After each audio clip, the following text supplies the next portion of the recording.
Major league ক্রিকেটের 2025 আসরে আফগানিস্তানের দুই গুরুত্বপূর্ণ ক্রিকেটার রশিদ খান ও আজমতুল্লাহ ওমরজাই খেলবেন না। দুইজন ব্যক্তিগত কারণে খেলার মঞ্চ থেকে সাময়িক বিরতির সিদ্ধান্ত নিয়েছে।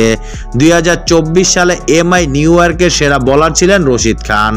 6.15 ইকোনমি রেটে 10 উইকেট নিয়ে দলকে কিছুটা হলেও চাঙ্গা রেখেছিলেন এই লেগ স্পিনার।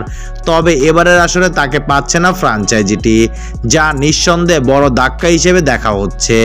রশিদ সবশেষ খেলেছে আইপিএল 2025-এ গুজরাট টাইটান্সের হয়ে।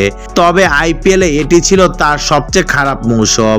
মাত্র 9 উইকেট শিকার করেছেন, যেখানে তার ইকোনমি ছিল 9.34 এবং গড় 57.11। এক আসরে হজম করেছে রেকর্ড 33টি ছক্কা, যা এই প্রতিযোগিতার ইতিহাসে নতুন এক অপ্রত্যাশিত রেকর্ড। এমআই নিউ ইয়র্কের আরেক আফগান সদস্য আজমতুল্লাহ ওমরজাইও এবারের আসর থেকে নিজেকে সরিয়ে নিয়েছেন। গত আইপিএলে তিনি ছিলেন পাঞ্জাব কিংসের সদস্য, যারা রানার্স আপ হয়েছিল।